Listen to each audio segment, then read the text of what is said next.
capítulo 26 de la maravillosa palabra de Dios. Para meternos un poco en el tema, recordarles lo que vimos el martes pasado, en una enseñanza bastante extensa hemos visto sobre el año de reposo que Dios estableció para Israel, que se celebraba el séptimo año. Cada séptimo año era año de reposo. Hablamos al respecto. También sobre el año del jubileo que se celebraba para Israel. Dios lo estableció cada 50 años. Desmenuzamos un poco qué era el año de jubileo y qué simbolizaba el año de jubileo, para que usted sepa, cuando hablan de jubileo, de qué están hablando. Y también sobre leyes de convivencia en el trato entre israelitas. Era un trato especial porque eran hermanos, eran siervos del Señor y deberían tener entre ellos un trato diferente. Y bueno, ahora sí vamos a entrar en Levítico 26 y con mucha satisfacción estamos ya casi cerrando en los últimos capítulos del tercer libro de la Biblia, tercer libro de Moisés. Versículo 1 y versículo 2, por favor, Estrella. No haréis para vosotros ídolos, ni escultura, ni os levantaréis estatua, ni pondréis en vuestra tierra piedra pintada para inclinaros a ella, porque yo soy Jehová vuestro Dios. Guardad mis días de reposo y tened en reverencia mi santuario. Yo, Jehová. Este capítulo 26, empieza hablando acerca de las bendiciones que les alcanzarían si ellos vivían en obediencia a la ley de Dios, en obediencia a sus estatutos, a sus leyes y mandamientos. Pero comienza este capítulo, Dios advirtiendo acerca del pecado de idolatría. Si ellos querían ser bendecidos como nación, si ellos querían ser bendecidos como pueblo, como familia, ellos deberían saber que Dios aborrecía y aborrece la idolatría. Por eso comienza advirtiendo sobre idolatría. Idolatría, ya hablamos, pero vamos a hablar un poquito otra vez. La Biblia nos lleva, vamos a hablar por lo menos un poquitito de lo que ya hablamos en otras veces. La palabra ídolo viene del hebreo elilim, que literalmente significa nada. O sea, ¿qué significa ídolo? Nada. Por eso es que el salmista dice, tienen ojos y no ven, tienen oídos y no oyen, tienen pie, no caminan, tienen mano, no palpan. ¿Por qué? Porque no son nada. El ilim, nada. Ídolo significa nada.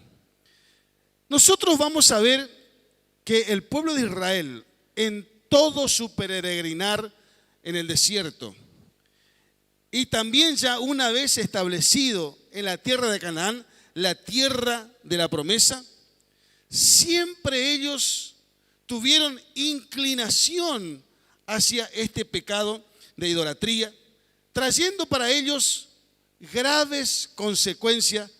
Todas las veces que ellos cayeron en el pecado de idolatría, todas las veces este pecado trajo grandes consecuencias para ellos como nación.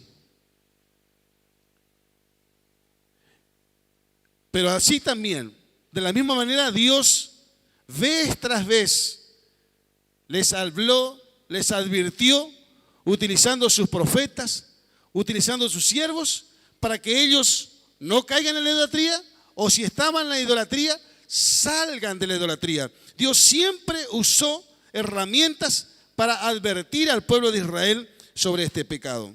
La lectura que hizo Estrella dice, no levanten ni escultura ni estatua. La palabra de Dios es clarísima. La palabra de Dios no tiene lugar a duda en ninguna parte de la Biblia. Y aquí está diciendo, no levanten ni escultura ni estatua. Nosotros cuando estudiamos Éxodo 20 hemos dicho que Dios prohibió todo tipo de imagen, sea de varón, sea de mujer, sea de animal, sea de pez. Dios no quería que se hagan para ellos ningún tipo de imagen y que adoren a esas imágenes. Pero también hemos visto que Dios prohibió todo tipo de imagen de ningún metal, de ninguna madera, de nada no quería Dios. De nada. Dios le dejó bien en claro para que Israel no tenga duda, que no quería que haga imagen ni de madera, ni de metal, ni de piedra. De nada Dios no quería. De ningún tipo de imagen y de ningún metal. Dios fue claro en la Biblia para que el pueblo no tenga duda acerca de este pecado de idolatría. Dios, ¿por qué le advierte tanto? ¿Y por qué ellos fueron siempre propensos a caer en este pecado? Porque de donde ellos salían, Egipto era una nación sumamente idólatra. Y a las naciones donde iban ellos que eran las naciones cananeas, también todas esas naciones cananeas eran sumamente idólatras. Pero Dios les advierte, ¿para qué? Para que ellos no se mezclen con esas naciones y que ellos no se conviertan a ellos ni a sus ídolos, sino que esas naciones en todo caso se conviertan a ellos y al Dios de Israel. Pero acá también dice algo importante que tendríamos que tener en cuenta. Ni pondréis en vuestra tierra piedra pintada para inclinaros a ella. Fíjese lo que dice. Ni pondréis en vuestra tierra piedra pintada para inclinaros a ella. ¿De qué está hablando aquí Dios a través de Moisés? Estas piedras hablan de piedras que fueron establecidas y ungidas por siervos de Dios. En los libros anteriores hemos visto como, por ejemplo, Abraham, Isaac, Jacob, usaban piedra, la ungían y le ponían en memorial en forma de adoración a Dios. Por ejemplo, Génesis 28, nosotros hemos visto en su momento, donde Jacob está huyendo de su hermano Esaú. Pone una piedra, duerme y tiene una revelación de Dios, una escalera que tocaba la tierra y el extremo tocaba el cielo y ángeles del cielo que subían y bajaban donde estaba él. Se despierta espantado y dice, cuán tremendo es este lugar, no es otra cosa que casa de Dios y puerta del cielo. ¿Qué hizo? Esa piedra que donde él se recostó, lo levantó, derramó aceite sobre ella, la ungió y lo llamó a ese lugar Peniel. Jacob lo hizo con una sincera motivación. ¿Cuál era la motivación de Jacob? Era adorar a Dios. Era poner una piedra en memoria de la visitación de Dios y de la promesa que Dios le hizo a él en aquella noche, donde Dios se presentó estando solo con su alma, pero Dios se presentó a él dándole una promesa. Entonces él, para celebración y en forma de agradecimiento permanente, levanta esa piedra y lo unge. Era normal eso. Lo vemos a Abraham haciendo eso, lo vemos a Isaac haciendo eso, lo vemos a Jacob haciendo eso, lo veremos a Samuel haciendo eso. Pero ¿qué pasó? Esas piedras ungidas o pintadas, que en su momento fueron originalmente levantadas con un buen motivo, ¿verdad? De adorar a Dios. Pero con el paso del tiempo, para las futuras generaciones, eso se tornarían en idolatría para Israel. ¿Por qué? Porque esas piedras que fueron en su momento para bien, se convirtieron en tropiezo porque Israel adoraba a esas piedras y adoraba más a esas piedras que al propio Dios. Por eso es que dice, No pondréis en vuestra tierra piedra pintada para inclinaros a ella.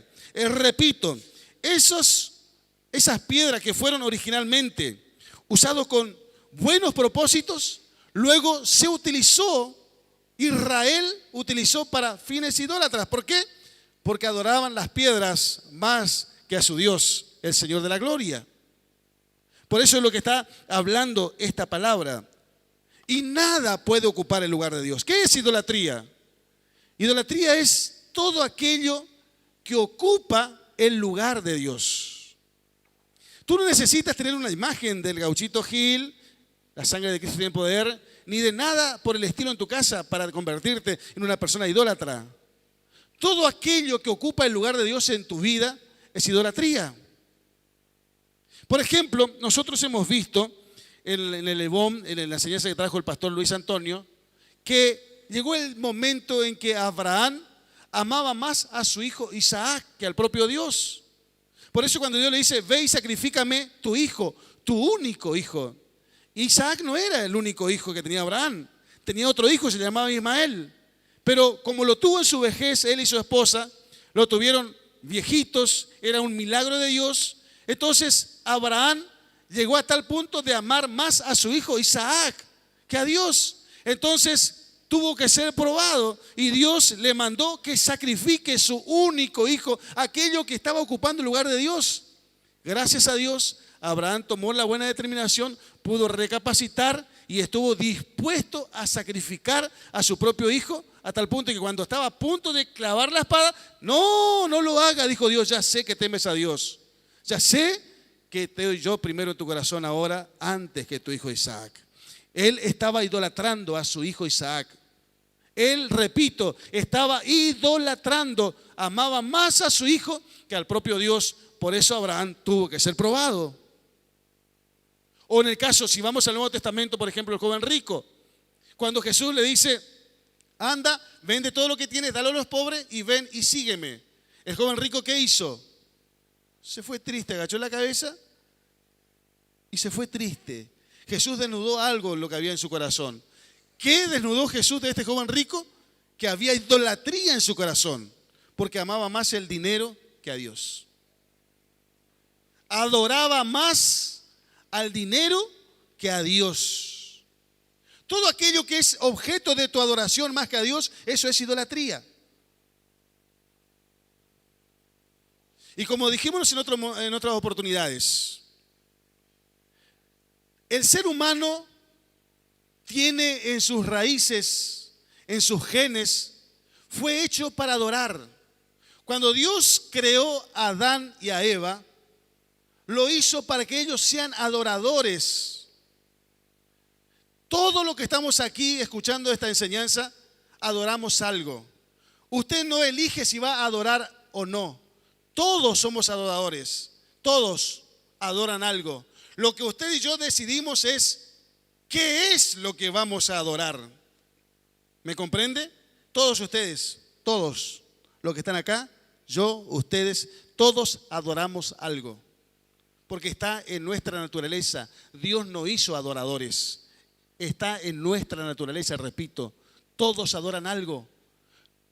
Eso nosotros no podemos elegir si adoramos o no. No, nosotros adoramos algo. Lo que nosotros sí tenemos, repito, la posibilidad de elegir es ¿qué es lo que vamos a adorar?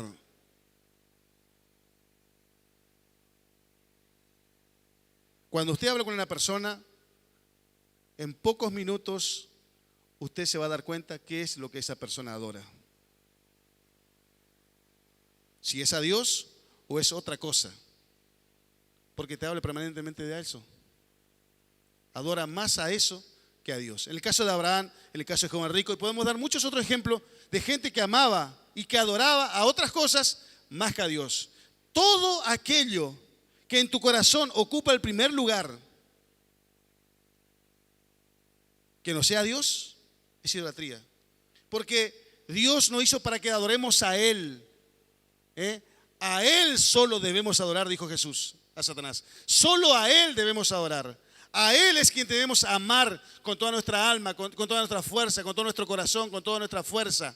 Es a Él. Y todo aquello entonces que ocupa ese lugar Eso es idolatría, es pecado y Dios aborrece la idolatría. Repito, usted no necesita tener una imagen y prenderle vela para tornarse en una persona idólatra. Si usted está adorando otra cosa más que a Dios, usted se convierte automáticamente en una persona idólatra. Y Apocalipsis 21:8 dice que los idólatras irán al lago de fuego. La pregunta es, ¿a quién estamos adorando hoy? ¿A quién estamos amando más hoy? ¿Está Dios en el primer lugar? ¿Está Dios en el primer lugar en nuestro diario vivir? ¿Está Dios en primer lugar en todo nuestro día? ¿Está Dios en primer lugar?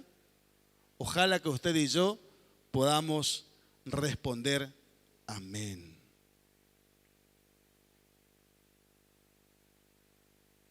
Voy a dar un ejemplo que es muy común y muy sencillo.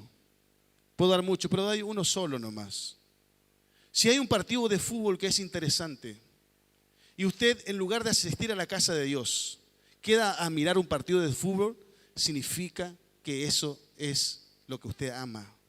Porque le da solamente a Dios lo que le sobra de su tiempo. Usted nunca estaría dispuesto a dar su vida como el apóstol Pablo, como vimos hoy. Usted nunca estaría dispuesto a dar su vida como hizo el apóstol Pedro. Usted nunca seguiría el ejemplo de Jesús que dio su vida por usted. Si usted se queda en su casa para gritar unos goles o amargarse porque su club pierde, entonces usted automáticamente se está convirtiendo en una persona idólatra, porque eso refleja que está amando más a ese cuadro de fútbol que a Dios. ¿Es así o no? Es así. Tienes que arrepentirte. Dios debe ocupar el primer lugar en tu vida. Dios debe ocupar el primer lugar en tu vida. Dios debe ser el principal motivo de adoración en tu vida. Hermanos Pinto cantaba en el aniversario: mi pensamiento eres tú, Señor. Mi pensamiento eres tú, Señor. Mi pensamiento eres tú, Señor. Mi pensamiento eres tú, porque tú. La pregunta es, ¿piensas en Dios? ¿Pensamos en Dios? Porque es para todos el mensaje. ¿Pensamos en Dios? ¿Qué parte de tu vida le corresponde a Dios? Así como Israel muchas veces sufrió consecuencia por causa de este pecado, hay muchos creyentes hoy que sufren graves consecuencias por causa de este terrible pecado de idolatría.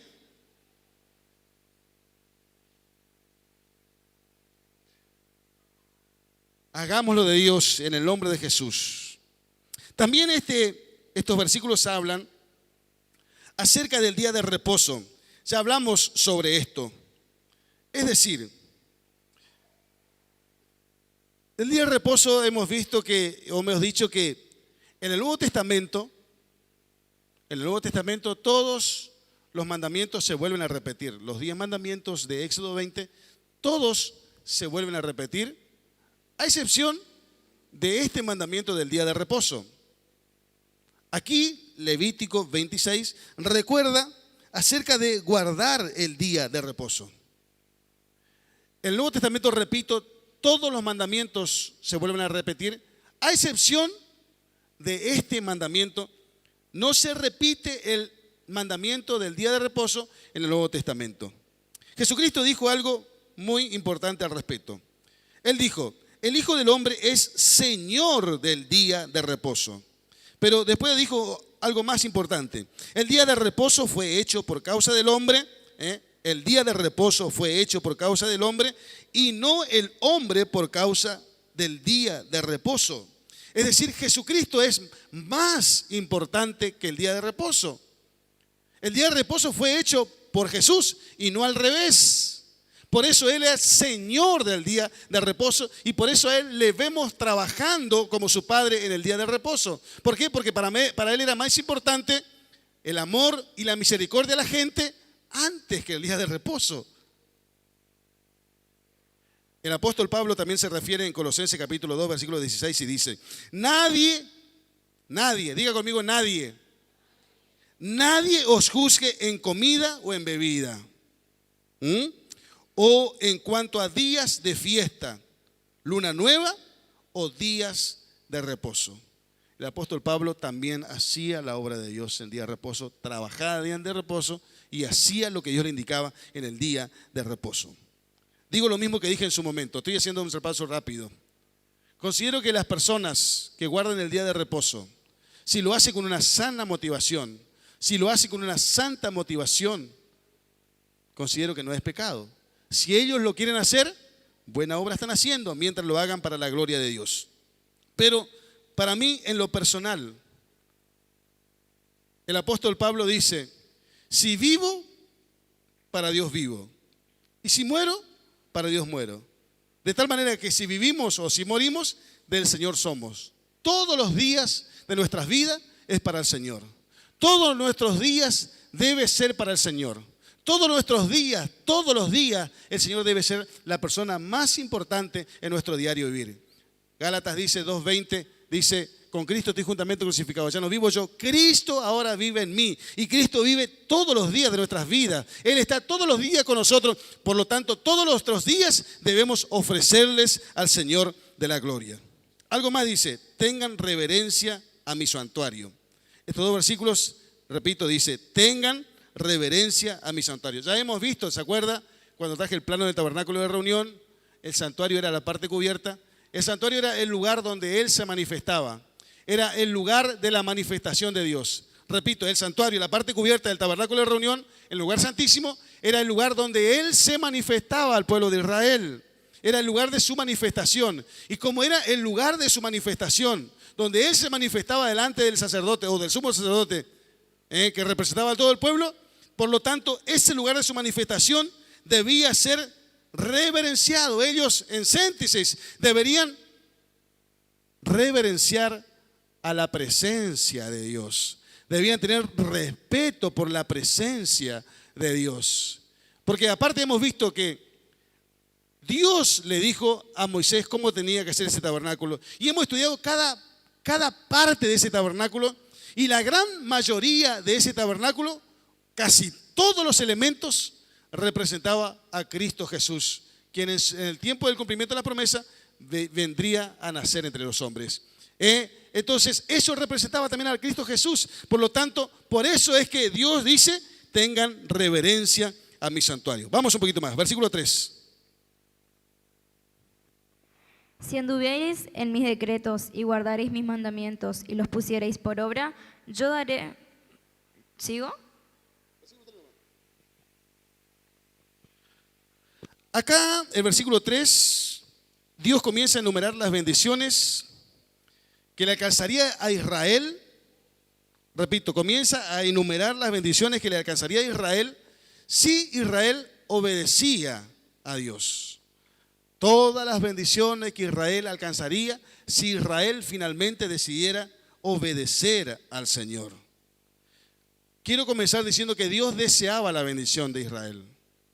Dios le escribe porque Dios deseaba, repito, su bendición. Pero era Israel el que debía elegir si obedecer o no. Era Israel el que tenía que decidir si elegir el camino correcto o el incorrecto, hacerle caso a Dios o no. Israel decidía, pero definitivamente Dios quería lo mejor para Israel. Dios quería la bendición de Israel. Siempre quiso la bendición de Israel, pero ellos lamentablemente muchas veces decidieron mal. Eso para nosotros también hoy es lo mismo, hermanos. Dios desea tu bendición. Dios te ama. Él quiere lo mejor para tu vida. Él quiere lo mejor para tu vida, pero eres tú el que decides si vas a obedecer a Dios o no vas a obedecer a Dios. Eres tú el que decides si vas a obedecer a su palabra o si no vas a obedecer tu palabra. Si obedeces, serás bendecido, y si desobedeces, pagarás las consecuencias de la desobediencia. pero la decisión es tuya y Dios te muestra cuál es el mejor camino. Vamos, versículo 4 y 5, avanzamos un poquito más. Yo daré vuestra lluvia en su tiempo, y la tierra rendirá sus productos, y el árbol del campo dará su fruto. Vuestra tirilla alcanzará la vendimia, y la vendimia alcanzará la sementera, y comeréis vuestro pan hasta saciaros, y habitaréis seguros en vuestra tierra. A ver, la primera bendición que Dios le promete a Israel si obedecían a Dios es que ellos tendrían campos fructíferos y ellos gozarían de abundantes cosechas. Es decir, Jehová Jireh, el Dios proveedor estaría con ellos.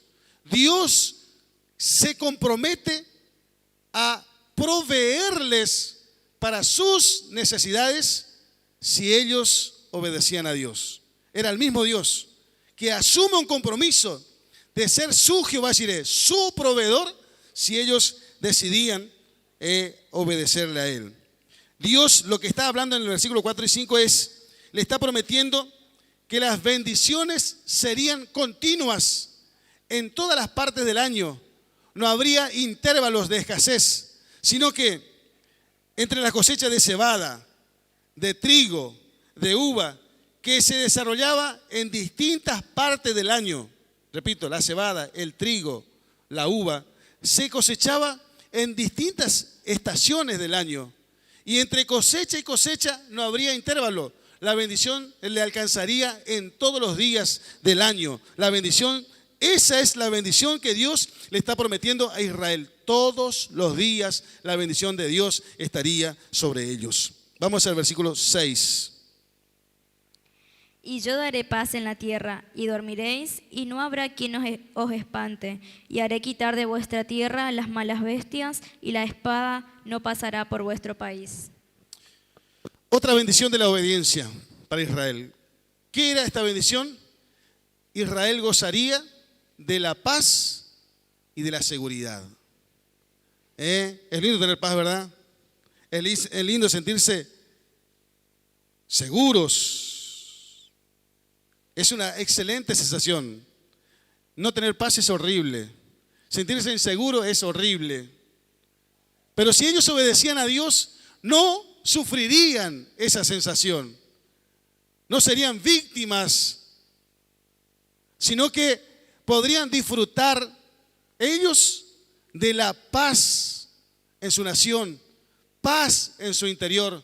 Podrían gozar de la seguridad en su nación y podrían sentirse seguros en su interior. ¿Pero para quién era eso? Para los que obedecían. Eso era si Israel obedecía. A todos nos gusta este Salmo 27, versículo 3, que dice, Salmo 27, 3 dice, ¿cómo es que comienza?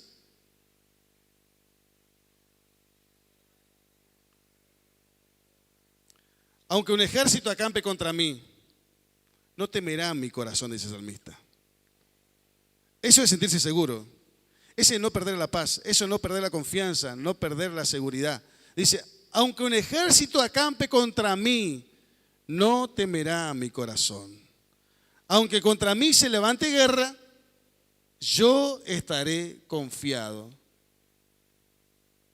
Todo nos gusta este texto, pero no todos pueden declararlo. ¿Quiénes son las personas que pueden declarar esa palabra, esa divina palabra? ¿Quiénes son los que pueden sentir paz en su corazón en medio de una situación como esa?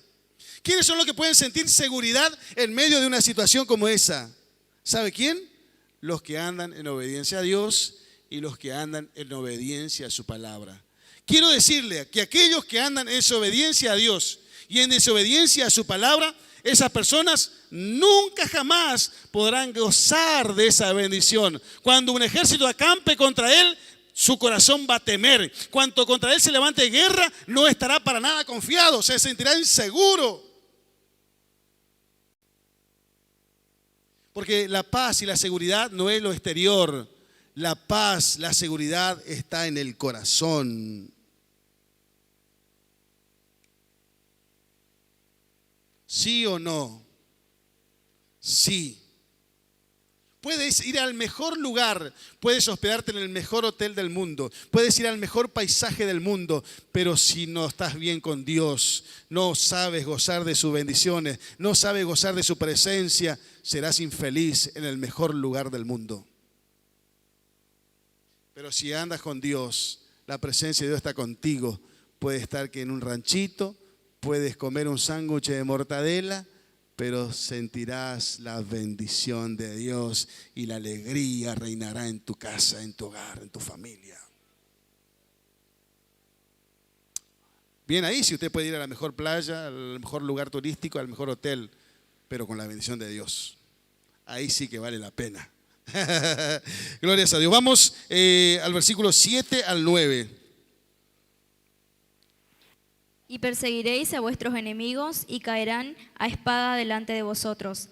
5 de vosotros perseguirán a 100, y 100 de vosotros perseguirán a 10.000, y vuestros enemigos caerán a filo de espada delante de vosotros. Porque yo me volveré a vosotros y os haré crecer y os multiplicaré y afirmaré mi pacto con vosotros. Dios le promete, si ellos obedecían a Dios, obedecían a su palabra, otra promesa de bendición es que sus enemigos serían derrotados delante de Israel, sea quien sea su enemigo. No importa cuán grande sea o cuán pequeño sea. Si ellos andaban en obediencia, sea quien sea que se levante contra ellos, escuche esto. Sea quien sea el enemigo que se levante contra ellos, sea quien sea, sería derrotado delante de Israel. Pero eso es una bendición de la obediencia. ¿Por qué digo esto? Eso Dios confirmó esto en la palabra.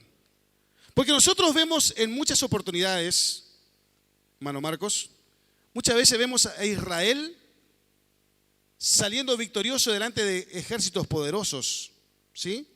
Le vemos a Israel triunfando delante de ejércitos superpoderosos.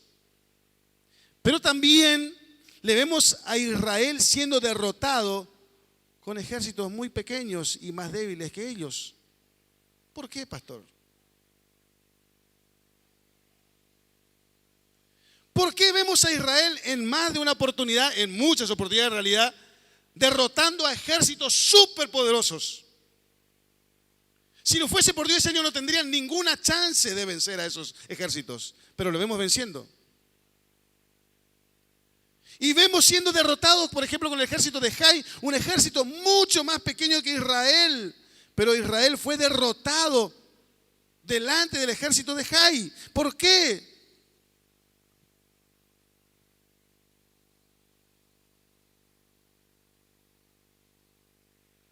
Porque no importaba cuán superpoderoso o cuán débiles sean sus enemigos. ¿Sabe lo que era lo importante? ¿Sabe por qué Israel triunfaba o era derrotado? No dependía de su propia fuerza ni tampoco dependía de la fuerza del enemigo. Si Israel andaba en obediencia, triunfaba. Y si Israel andaba en desobediencia, era derrotado. No importa el enemigo. No importa quién se levantaba. Sea quien sea, repito, si andaban en obediencia, triunfaban. Y si andaban en desobediencia, sea cual sea, eran derrotados. No importa el enemigo que se levante contra ti. No importa cuán grande, no importa el tamaño. Preocúpate por algo. ¿Sabe por qué debe preocuparse, iglesia? Por andar en obediencia a Dios. Si tú andas en obediencia a Dios, ese demonio inmundo, no importa su tamaño, caerá derrotado delante de tus pies. Tú saldrás victorioso, no importa cuán grande sea ese adversario. No importa cuán grande. Hoy nuestra lucha no es contra carne y sangre como en aquel entonces. Israel peleaba contra carne y sangre en aquel entonces. Peleaba contra ejército. Nosotros hoy no peleamos contra carne y sangre, dice Efesios 6. Nuestra lucha no es contra seres humanos. Nuestra lucha es contra principados, potestades, gobernadores de las tinieblas, huestes espirituales de maldad en las regiones celestes. Y la promesa es la misma. No importa cuán grandes sean esos espíritus, demonios, diablos, como quiera que llamarlo usted. No importa cuán grande sea, si la iglesia está en obediencia, Satanás será derrotado y la iglesia vencerá para la gloria del Señor. Amén. O sea, ¿por qué vemos que independientemente del enemigo, Israel o triunfaba o era derrotado? ¿Por qué? Por Levítico 26, 7 al 9. Y perseguiréis a vuestros enemigos y caeréis a espada delante de vosotros. 5 de vosotros perseguirán a 100 y 100 de vosotros perseguirán a 10,000. Y vuestros enemigos caerán a filo de espada delante de vosotros. Porque yo me volveré a vosotros y os haré crecer y os multiplicaré y afirmaré mi pacto con vosotros. No importa, nunca dijo Dios el tamaño, no interesa el tamaño. Lo que sí es importante, iglesia, es que tú y yo vivamos en obediencia a Dios y a su palabra, y ese principio todavía no ha cambiado. Preocupémonos por andar en obediencia. Preocupémonos, examinémonos si realmente estamos andando en obediencia a Dios y a su palabra.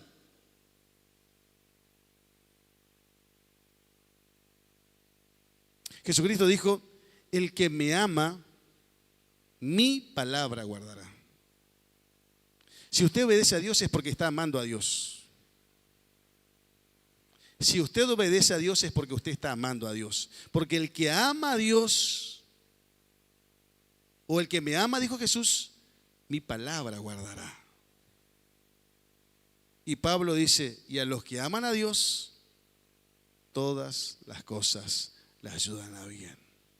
Si usted ama, usted obedece. Y si obedece, todas las cosas que le sucedan le ayudará para bien. Dios está obrando en su vida. Dios tiene el control de tu vida. Todo ayudará para algo. Está la voluntad permisiva y la voluntad perfecta de Dios.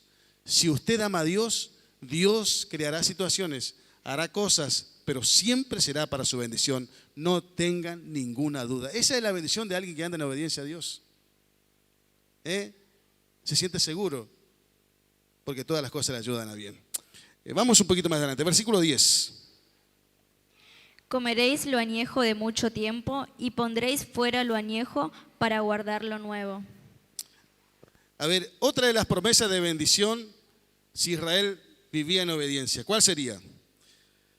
Sería tanta la abundancia que Dios le enviaría si andaba en obediencia, que podrían hasta incluso almacenar o ahorrar. Dios le daría la capacidad de Israel de almacenar alimento, o sería para nosotros de ahorrar. La bendición de Dios. En la obediencia está la bendición. Por ejemplo, uno de los ejemplos de obediencia es los diezmos. El diezmo es un acto de obediencia a Dios.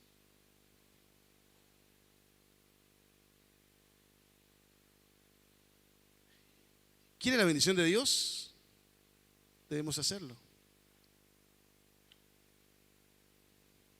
He visto muchas personas siendo bendecidas a través de eso.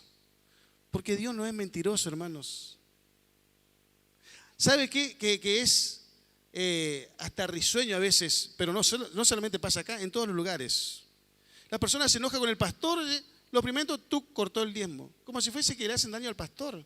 Se están haciendo daño a sí mismo. La bendición de Dios no le alcanza, se va a matar trabajando. Yo he visto gente, porque Dios no es mentiroso. Se trata de creerle a Dios, nada más. En la obediencia está la bendición, y eso es una gran virtud en los obedientes. Se refleja en ese sentido. Entonces, Dios le daría hasta incluso la capacidad de ahorrar, de almacenar. Hay muchos jóvenes que son fieles diezmistas, y yo me alegro mucho por los jóvenes que son diezmistas. Yo me alegro mucho por los jóvenes que en su temprana edad aprenden a diezmar. Me alegro mucho. Su diezmo hoy es 2 pesos, no importa. Porque no es la cantidad, es la calidad. Y yo animo a todos los jóvenes que tomen ese buen hábito. Si usted quiere la bendición de Dios todos los días de su vida, aprenda ese principio, los jóvenes. Hay muchos jóvenes que lo están haciendo. No importa si es 2 pesos hágalo. No importa la cantidad, importa el corazón, importa la calidad. Hay muchos que lo están haciendo y yo los felicito y me alegro porque esa gente va a recibir y experimentar de la bendición de Dios. Y anótelo si usted lo quiere ver. Es así, hermanos. Es así. Si usted quiere creerlo, créalo. Y si no le cree, el problema es suyo, obviamente. Vamos adelante. 11 al 13.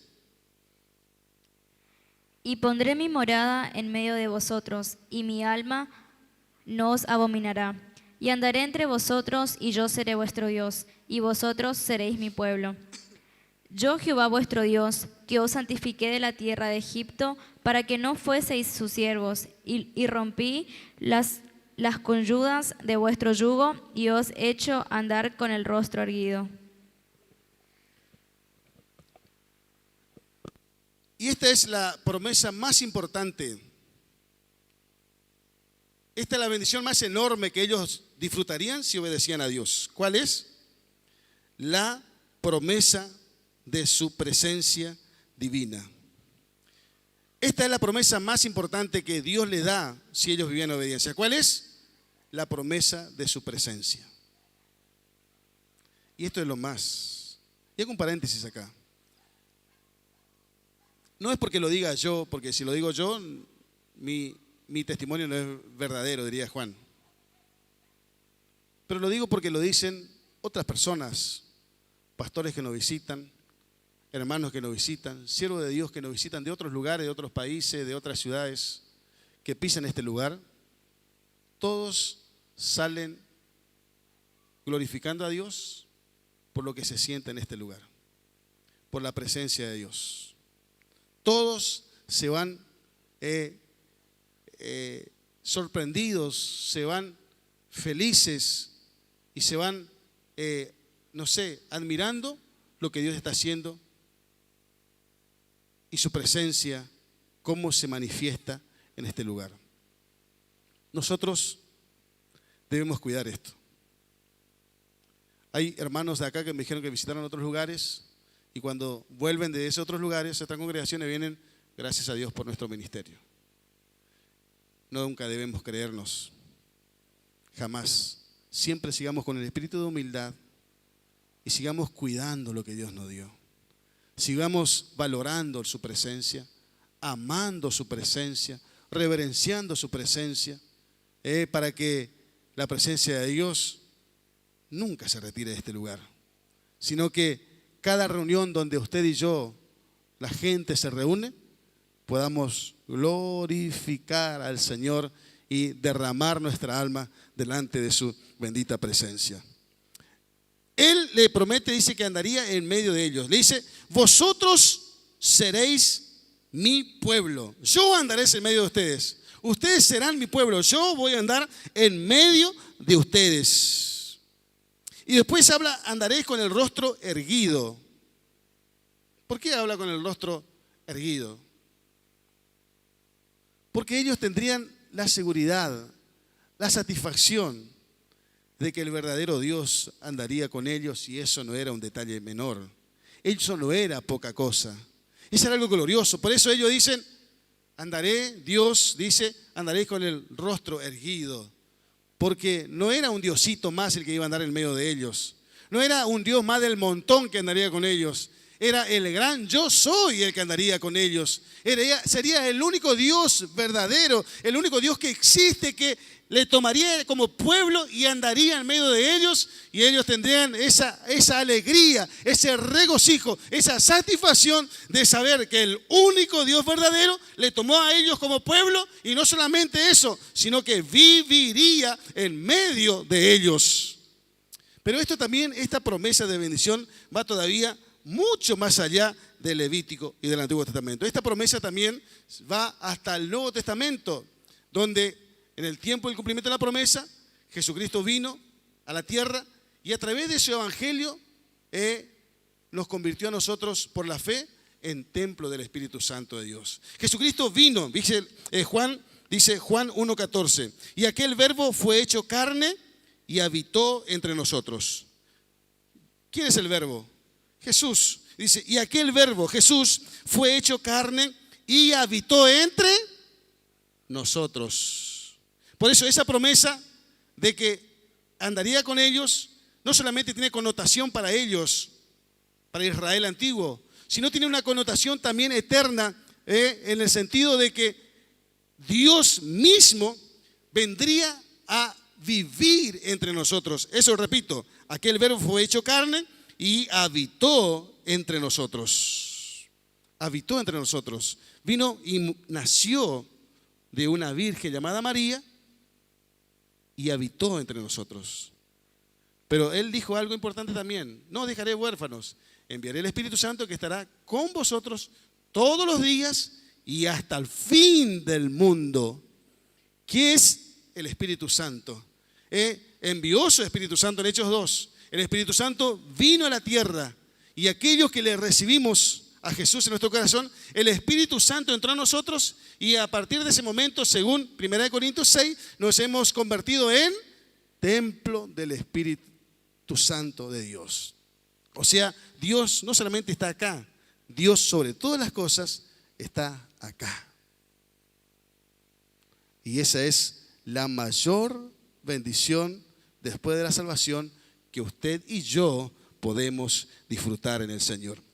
Bueno, no vamos a leer, pero del 14 al 39 habla acerca de las consecuencias de las desobediencias. No vamos a analizar, esto es prácticamente todo lo contrario a la bendición. Entonces, pero no quiero desmenuzar la desobediencia, porque lo que yo quiero es que usted sea obediente. Entonces no vamos a entrar en tanto detalle sobre las consecuencias, sobre las maldiciones de la desobediencia. Mi idea es que usted sea obediente y que disfrute de la bendición de Dios. Entonces la vamos a pasar, no digo de largo, pero no vamos a analizar todo lo contrario de lo que ya hablamos. Sí, lo que vamos a decir sobre las consecuencias de la desobediencia es que Dios le va dando oportunidades para que se arrepientan. Repito, como que Dios le iba a ir trayendo las consecuencias gradualmente, primero más liviano, después más pesado y después más pesado. ¿Cuál era la idea de Dios? De que ellos puedan recapacitar y de que ellos puedan arrepentirse, porque Dios siempre pensó en que Israel se arrepienta de su pecado. Por eso dice en el versículo 23, fíjese lo que dice: y si con estas cosas no fuereis corregidos.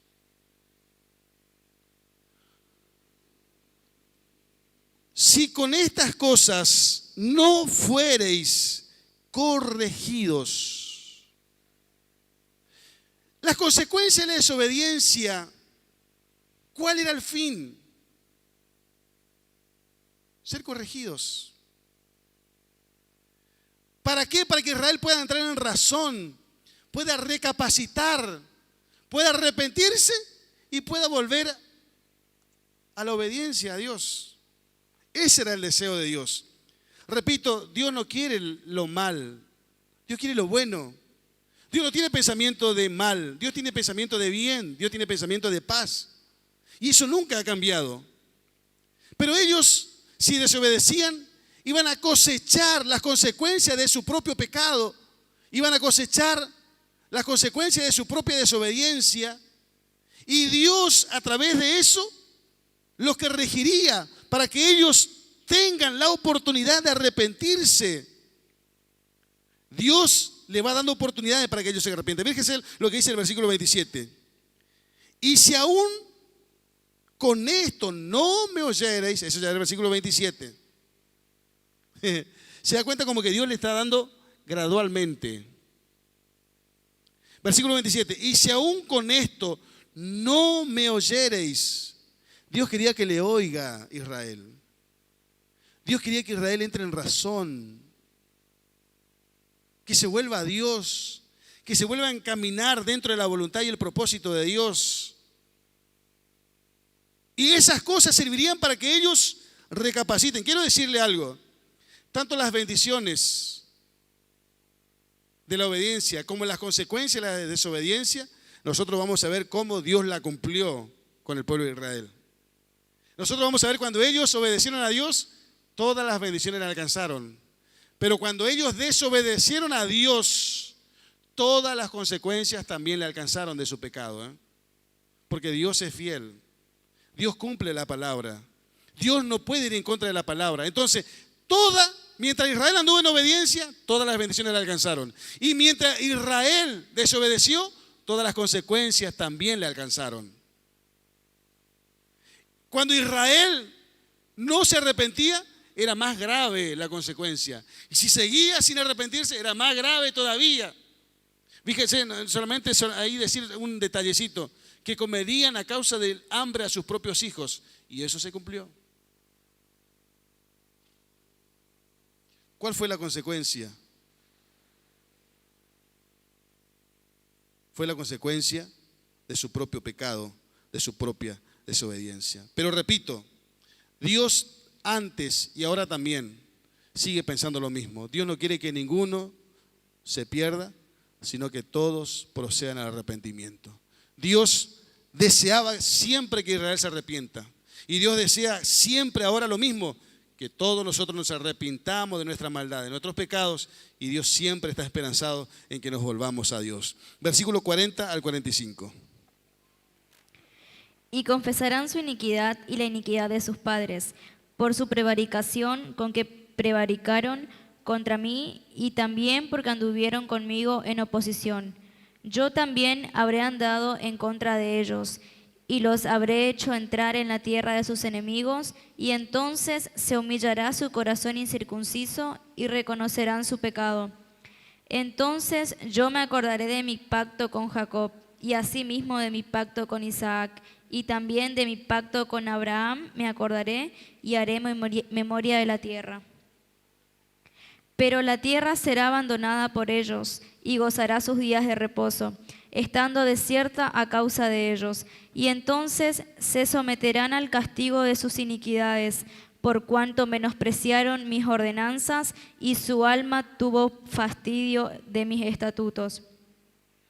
Y aun con todo esto, estando ellos en tierra de sus enemigos, yo no los desecharé, ni los abominaré para consumirlos, invalidando mi pacto con ellos, porque yo, Jehová, soy su Dios. Si bajo todos estos juicios Israel recapacitaba, si ellos confesaban sus pecados, si ellos se arrepentían de su desobediencia, y si ellos se volvían a Dios, Dios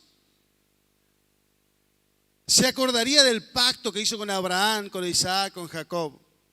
Dios se acordaría de ellos y Dios haría uso de misericordia por su pueblo. Bastaba que ellos se arrepientan para que Dios haga uso de misericordia. Nosotros le vemos una y otra vez, sí, una y otra vez al pueblo de Israel cayendo en desobediencia. Una y otra vez le vemos a Israel arrepintiéndose. Y una y otra vez le vemos a Dios perdonando a Israel. No una, no tres, no cinco, no 10. Muchísimas veces. Muchísimas veces le vemos a Israel arrepintiéndose de donde cayeron, arrepintiéndose de su pecado, y le vemos a Dios teniendo misericordia de Israel una y otra vez. ¿Por qué? Porque el que confiesa y se aparta alcanzará misericordia, dice la palabra de Dios. Por eso acá dice, si confesaren sus pecados, cuando Israel confesaba, Dios le perdonaba. Y está escrito en la Biblia la palabra de Dios, el que lo confiesa y se aparta, lo confiesa y se aparta, alcanzará misericordia. La Biblia dice que la misericordia de Dios se renueva cada mañana. Cada mañana la misericordia de Dios se renueva. La Biblia dice que porque para siempre es su misericordia. Dios es un Dios de misericordia. Dios dice, misericordia quiero. Dios es un Dios misericordioso. Y estoy hablando para los que están escuchando por radio, por internet. Si andas en desobediencia, si andas en pecado, hoy es un buen momento para que te vuelvas a Dios, para que te arrepientas de tu pecado, confieses a Dios, te vuelvas a Dios, Dios te va a perdonar y puedes comenzar de nuevo. Hoy es un buen momento para aquellos que andan en desobediencia y me están escuchando a través de las redes, a través de la radio. Es un buen momento para volverse a Dios. Dios será amplio en perdonar. Él estará haciendo uso de su misericordia y la persona comenzará a vivir una vida nueva, diferente con el Señor de la gloria. Vamos, el último versículo 46. Estos son los estatutos, ordenanzas y leyes que estableció Jehová entre sí y los hijos de Israel en el monte de Sinaí, por mano de Moisés. Aparentemente acá, gracias Estrellita, este capítulo 26 es el último de Levítico. Aparentemente al capítulo 25 le sigue el capítulo 27 y cierra con el capítulo 26, porque como que le está dando un cierre Moisés a todo el libro. Según los estudiosos, este sería el cierre de Levítico, el cierre del libro. Este debería ser Levítico 27. El 27 debería ser 26 y el 26 debería ser 27, el que vamos a analizar la semana que viene. Este sería entonces el final del cierre. Dios estableció a través de Levítico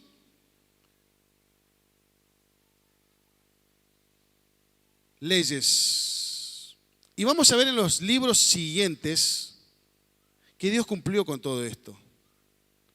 Repito, cuando Israel anduvo en obediencia, Dios lo bendijo. Y cuando anduvo en desobediencia, las consecuencias alcanzaron a Israel. Y vamos a ver nosotros a través de toda la Biblia cómo Dios cumplió con la palabra. La Biblia con esto indica, la Biblia con esto que le hemos leído hoy, Levítico 26, con esto Dios nos indica que Dios, escuche esto terminando, Dios tiene compromiso personal con todas las personas que se determinan a vivir en obediencia a Dios. Repito, Dios con esto que estamos leyendo hoy asume un compromiso personal de bendecirles a todas las personas que deciden vivir en obediencia a Dios, que se determinan a vivir en obediencia a Dios. Determínate, iglesia, a vivir en obediencia. Jovencitos que están acá, hay varios jovencitos, determínense a vivir en obediencia. Le garantizo que la bendición de Dios le va a alcanzar. Les garantizo que nunca jamás se van a arrepentir de haber sido obedientes a Dios, a su palabra. Jamás. Jamás. Aquellas personas que se decidieron en su tiempo darle la espalda a Dios, que decidieron darle la espalda a la palabra, pagaron las consecuencias. Y yo no quiero que tú pagues las consecuencias, joven. Aprende de las virtudes de los demás y aprende de los errores de los demás. Si quieres vivir una vida dichosa, plena, feliz, todos los días de tu vida, determínate en el nombre de Jesús a vivir una vida de obediencia a Dios. Te puedo garantizar que nunca jamás te vas a arrepentir de haber hecho este paso decisivo, esta determinación de servir a Dios todos los días de su vida, amarle a Él y obedecerle a Él. Esa es la mejor, después de la decisión del paso de fe, de aceptar a Jesús, la siguiente decisión es determinarse a vivir de acuerdo a la palabra de Dios. Esa es la mejor determinación que puedes tomar. Lo digo con experiencia. Dios me ha bendecido. Dios ha sido bueno conmigo. No fue fácil, pero Ebenezer, hasta aquí me ayudó Jehová. Dios me sostuvo, Dios me ayudó. Entonces, hacelo en el nombre de Jesús. Ejemplo nos dejó Jesús de esto. Ejemplo de obediencia nos dejó Jesús. Él vino determinado a ser obediente al Padre. Escuche esto. Termino con esto porque quiero que por lo menos se grabe esto, porque su ejemplo, ¿quién es? Es Jesús.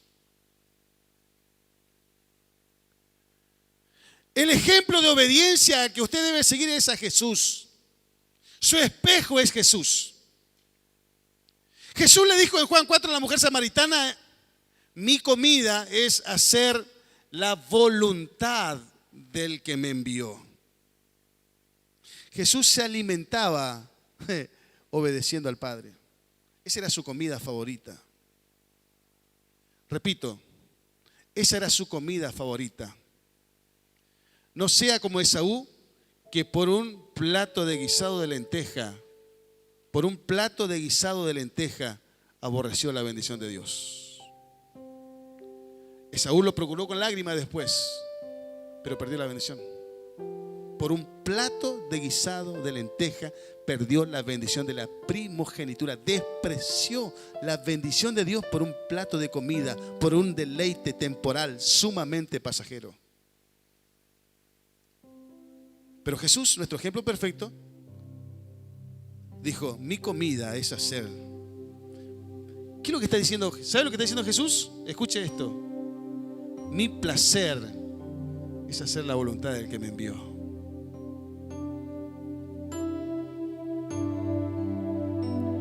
Mi placer, dice Jesús.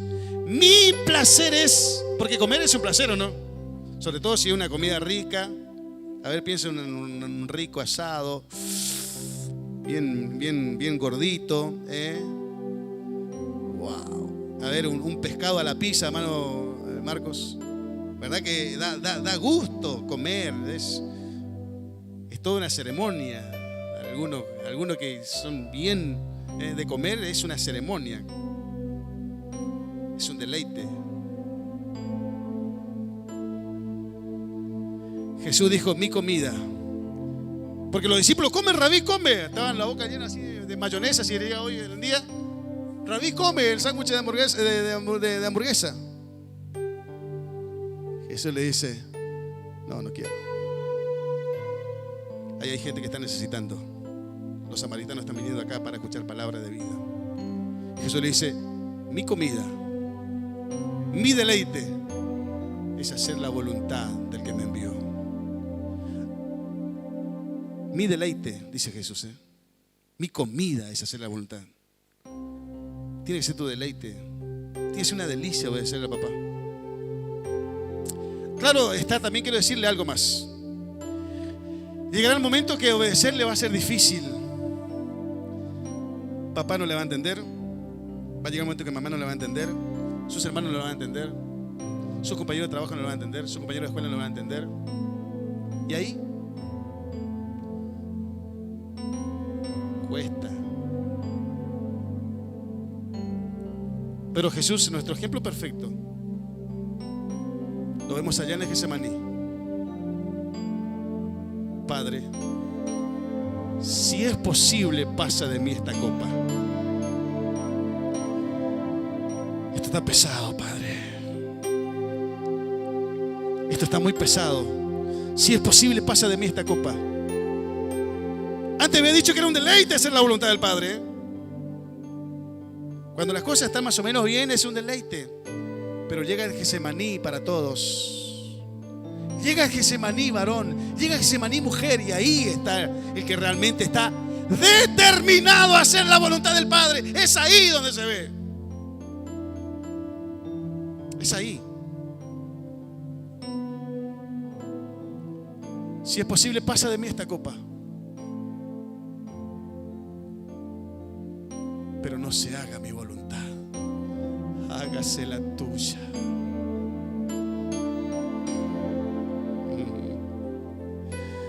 Jesús está diciendo: por más que me cueste, Padre,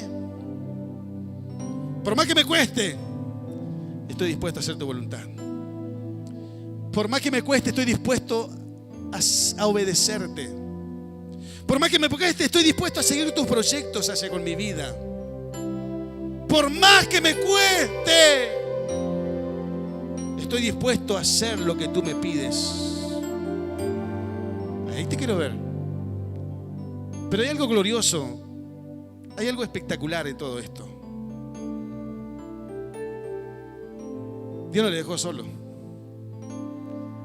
¿Qué hizo Dios? Vengan ángeles, vengan. Vayan. Denle una palabra de aliento. Denle una palabra de ánimo. Mi hijo necesita. No está escrito lo que lo dijeron los ángeles. Lo que sí que lograron lograron cumplir con la orden del Padre, porque Jesús se levantó fortalecido. Vamos, se acerca el que me entrega, vamos. Y en lugar de escapar de Judas, se fue en dirección a Judas. Se acerca, vamos, se acerca el que me va a entregar. Si tú te determinas a vivir en obediencia, vas a llegar el momento en que vas a pasar el Getsemaní y va a ser muy difícil obedecerle. Va a ser muy difícil seguir con ese proyecto divino. Hay un proyecto que Dios entregó en tus manos. ¿Sabes lo que vas a querer hacer con ese proyecto? Lo vas a pensar 1, 2 y 3 veces. Pero si tú dices, no quiero mi voluntad, quiero la tuya, Dios va a mandar ángeles. Dios va a mandar a una persona. Dios va a hacer algo. Y te vas a fortalecer. Y te vas a levantar. Y Dios te va a ayudar a cumplir el propósito divino. El ejemplo de obediencia se llama Jesús.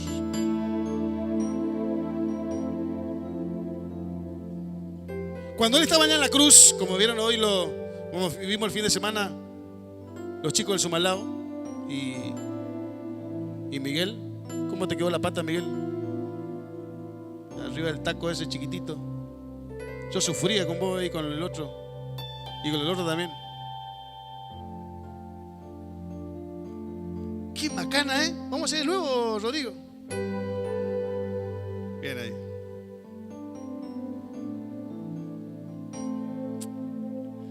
Jesucristo allá en la cruz. ¿Cuáles fueron sus últimas palabras?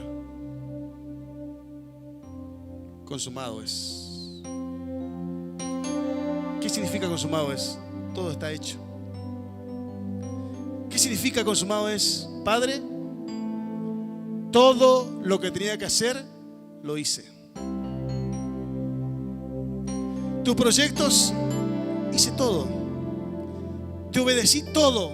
Hice todo lo que querías, con punto y coma, lo hice. Consumado es.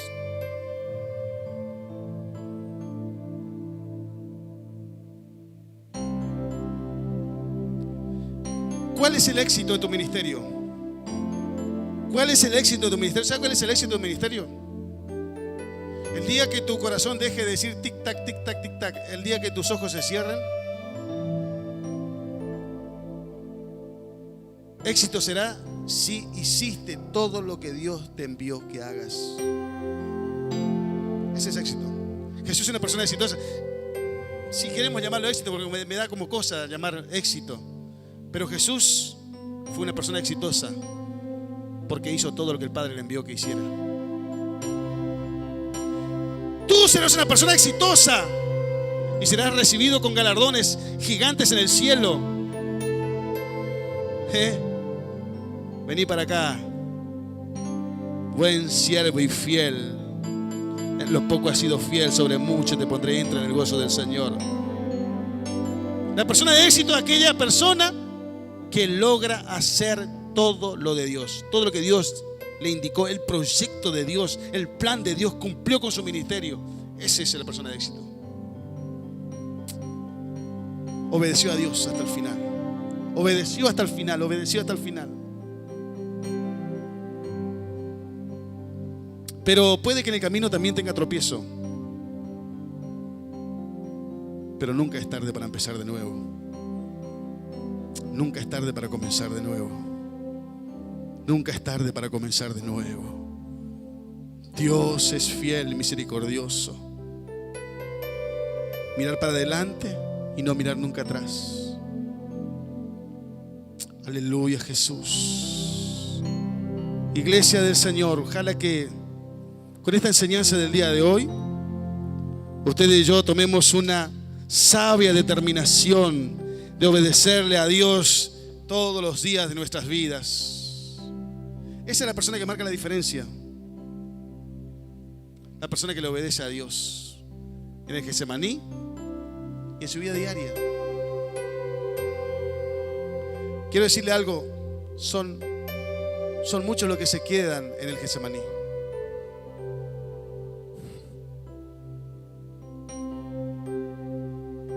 No tire la toalla. En el nombre de Jesús, no tire la toalla. Dios me dice que te diga que debes continuar. Debes continuar. Hay un proyecto de Dios en tu vida y debes continuar.